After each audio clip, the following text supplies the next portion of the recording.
مطلب یہ کہ ساری زندگی کا اپنا معمول اس طرح بنا رکھا ہے کہ جس وقت بھی اللہ تعالیٰ بلا لے انشاءاللہ چلا جاؤں گا اٹھ کے. اس میں کسی انتظار کا مرحلہ ہی نہیں ہے، کوئی اضافے کا سوال ہی نہیں ہے. لہذا جیسا جو عمل اب کرتا ہوں وہی اس وقت بھی کروں گا، اس پر کوئی 1 انچ بھی اضافہ نہیں کر سکتا. اس واسطے کہ ساری زندگی ڈھال ہی لی ہے اس طرح. گویا ہر وقت اس بات کا استحضار ہے کہ پتہ نہیں کب آ جائے بلاوا، لہذا تیار ہو کے بیٹھے رہو. ان کی مثال ایسی ہے کہ جیسے کوئی شخص سفر پر جا رہا ہو اور ٹرین کے انتظار میں ہو، سامان وامان سارا باندھ کے رکھا ہوا ہے، پلیٹ فارم پہ بیٹھا ہوا ہے اور اس انتظار میں ہے کہ کب ریل آئے گی اور چلے جاؤں گا. اس انتظار میں سو بھی جائے گا، اس انتظار میں کھانا بھی کھا لے گا، چائے بھی پی لے گا، دوستوں سے بات بھی کر لے گا، لیکن بیٹھا اس طرح ہے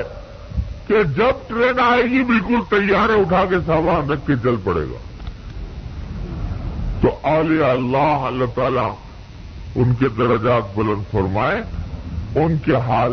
یہ ہوتے ہیں. صلی اللہ علیہ وسلم فرما رہے ہیں کہ جب صبح ہو تو شام کا دھیان نہ کرو، اس معنی میں کہ کوئی کام موقوف مت کرو، شام تک ٹلاؤ نہیں. جو کام کرنا ہے وہ کر گزرو، ابھی کر گزرو، دیر مت کرو. اللہ اکبر. میرے والد ماجد حضرت مفتی محمد شفیع صاحب قدس اللہ تعالیٰ سے اللہ تعالیٰ ان کے درجات بلند فرمائیں. آخر عمر میں ایک کمرے کے اندر محدود ہو گئے تھے، چلنا پھرنا ممکن نہیں تھا زیادہ، اور چارپائی پر وقت گزارتا تھا، اسی میں اپنا سارے کام انجام پاتے تھے. تصنیف بھی ہو رہی ہے، فتویٰ بھی لکھا جا رہا ہے، لوگوں سے ملاقاتیں بھی ہو رہی ہیں، سبھی کچھ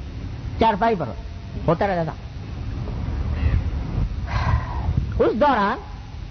اگر کوئی چیز دوسرے کسی کمرے سے آ گئی، چائے کے برتن آ گئے، کھانے کے برتن آ گئے، جو ہی فارغ ہوئے فوراً تاکید فرما دے کہ واپس بھیج دو. اب ہم غفلت میں بعض اوقات اٹھانے میں کچھ دیر ہو گئی تو بڑے ناراض ہوتے تھے کہ تم سے کہا تھا کہ اٹھا لو، ابھی تک نہیں اٹھائے، ناراضگی کا اظہار فرماتے. تو ہمارے دماغ میں یہ خیال آتا تھا کہ اگر پر چلو برتن اٹھانے میں کوئی 10 منٹ 15 منٹ کوئی لیٹ ہو گیا تو اس میں کیا کوئی ایسی بات تو نہیں ہے کہ کوئی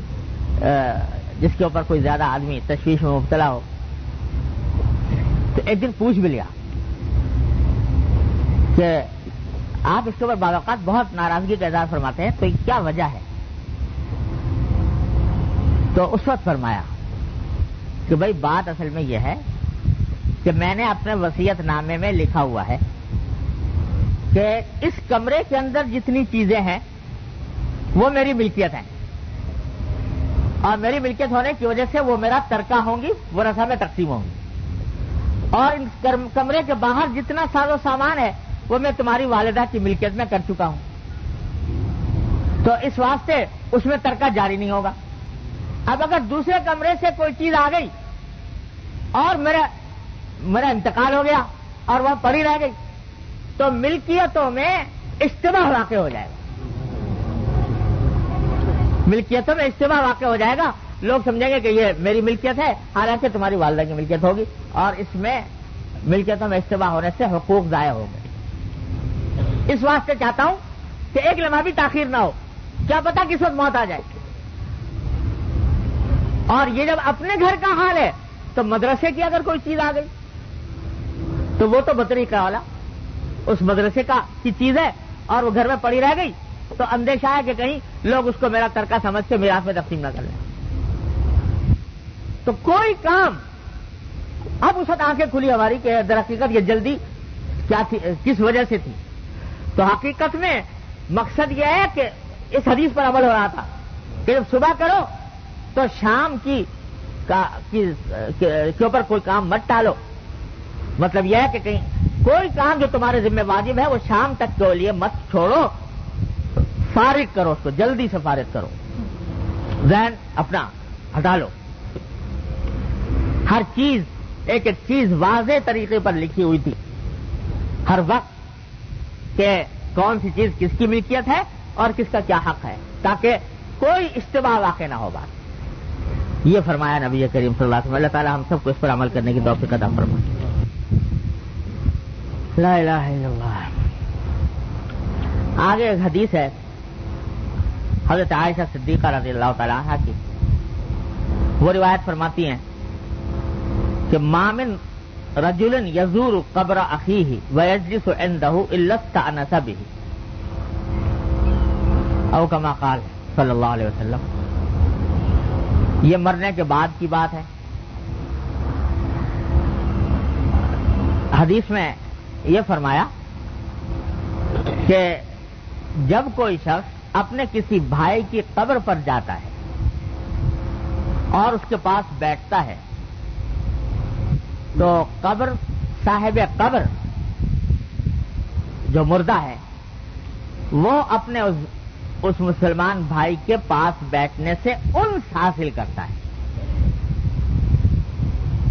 انس سمجھتے ہیں نا, یعنی اس کو ذرا تقویت ہوتی ہے اور انس محسوس ہوتا ہے, انسیت پیدا ہوتی ہے آدمی کے بیٹھنے سے, اس کو خوشی ہوتی ہے. یہ روایت ہے جس سے پتہ چلا کہ جو قبروں پر جانا, خاص طور سے ملنے جلنے والوں کی, اعزاء کی, احباب کی قبر پر جانا, اس کا ایک مقصد تو یہ ہوتا ہے جیسا کہ حدیث میں بیان فرمایا کہ کبھی کبھی قبرستان جایا کرو تاکہ تمہیں موت یاد آئے. ایک یہ فائدہ, یہ تو کسی بھی قبرستان میں آدمی چلا جائے, جاننے والے کا ہو کہ قبریں ہوں یا غیر جاننے والے کی ہوں, کسی میں بھی چلا جائے تو اس میں یہ فائدہ حاصل ہوتا ہے کہ آخرت کی یاد آتی ہے, اپنی موت کا استحضار ہوتا ہے. دوسرا فائدہ یہ ہے کہ جب قبر پر جاتا ہے تو خود اس قبر والے کو اس حدیث سے معلوم ہوا کہ انس ہوتا ہے قبر پر جانے سے. اور یہی وجہ ہے کہ حضور اقدس نبی کریم صلی اللہ علیہ وسلم بعض اوقات اہتمام کر کے شہدائے احد کے مزار پر تشریف لے جایا کرتے تھے, خاص طور سے اپنے چچا حضرت حمزہ رضی اللہ تعالیٰ عنہ کی قبر مبارک پر. حالانکہ اگر صرف ایصال ثواب کرنا ہوتا تو وہ گھر بیٹھ کر بھی کر سکتے تھے, لیکن قبر پر تشریف لے جاتے اور جا کر وہاں سلام بھی فرماتے اور ایصال ثواب بھی فرماتے ہوں گے, اور ساتھ میں آپ کا تشریف لے جانا ان کے انس کا سبب ظاہر ہے کہ بنتا. تو معلوم ہوا کہ اپنے جو ملنے جلنے والے ہیں, خاص طور سے ماں باپ ہیں, بہن بھائی ہیں, اعزاء احباب ہیں, کبھی کبھی ان کی قبر پر جانا ان کا حق ہے, اور اس قبر پر جانے سے ان کو انسیت پیدا ہوتی. لہذا اس کا بھی کبھی کبھی اہتمام کرنا چاہیے کہ اپنے خاص خاص اعزاء احباب بزرگ ان کی قبروں پر آدمی جائے. اب تو یہ حال ہو گیا کہ ماں ہو یا باپ ہو, کوئی بھی عزیز ہو, جب قبر میں دفن کر دیا, شروع میں کوئی بس کر لیا, کیا ہوتا ہے تیجا سوئم چہلم کرا کے, جب چہلم کر کے فارغ ہوئے تو بس آپ چھٹی ہو گئی ساری عمر. نہ کبھی قبر پر جانا, نہ کبھی ایصال ثواب, نہ کبھی اس کے لیے دعائے مغفرت, لیکن یہ سب معاملہ ختم ہو جاتا ہے. تو ان احادیث سے معلوم ہوتا ہے کہ یہ بھی حق ہے کہ کبھی کبھی جایا کرو ان کے قبر پر, وہ جا کر تھوڑا سا انس ان کو حاصل ہوتا ہے, اور ساتھ میں ان کو ایصال ثواب بھی کرو. تیسرا کام جو ہے وہ ایصال ثواب ہے. اب یہ انس کس طرح ہوتا ہے یہ ہمیں آپ کو کچھ پتہ نہیں. یہ ایسا راز ہے کہ جو قبر میں جانے سے پہلے نہیں کھلے گا. کس طرح انس حاصل ہوتا ہے روح کہاں رہتی ہے، قبر میں رہتی ہے، اوپر چلی جاتی ہے، کیا عالم ہوتا ہے، اللہ ہی بہتر جانتا ہے۔ اللہ ابن قیم وغیرہ فرماتے ہیں کہ ہر قبر ایک مستقل عالم ہے، اس کا کچھ اللہ تعالیٰ کا معاملہ ہر ایک کے ساتھ کچھ الگ ہے، اور کس طرح وہ انس حاصل کرتے ہیں ہمیں پتہ نہیں۔ بہرحال حدیث سے یہ معلوم ہو رہا ہے، اور یہ حدیث اچھی خاصی یعنی مقبول حدیث ہے روایت سند کے اعتبار سے، کہ مردہ اس سے انس حاصل کرتا ہے۔ ساتھ میں جواب تیسرا کام یہ ہے کہ جا کر ایصال ثواب کرے، تو ایصال ثواب کا فائدہ پہنچتا ہے۔ اللہ اکبر۔ اور طریقہ اس کا یہ ہے قبر پر جانے کا کہ آدمی جب کسی قبر پر جائے، قبرستان میں جب جائے، تب تو سب کو سلام کرنا چاہیے، السلام علیکم یا اہل الدیار یا دار قوم المؤمنین انتم لنا سلف ونحن لکم خلف وانا انشاء اللہ بکم للاحقون۔ یہ دعا تلقین فرمائی حضور اقدس صلی اللہ علیہ وسلم قبرستان میں داخل ہونے کی، کہ اے اس قبرستان کے رہنے والوں،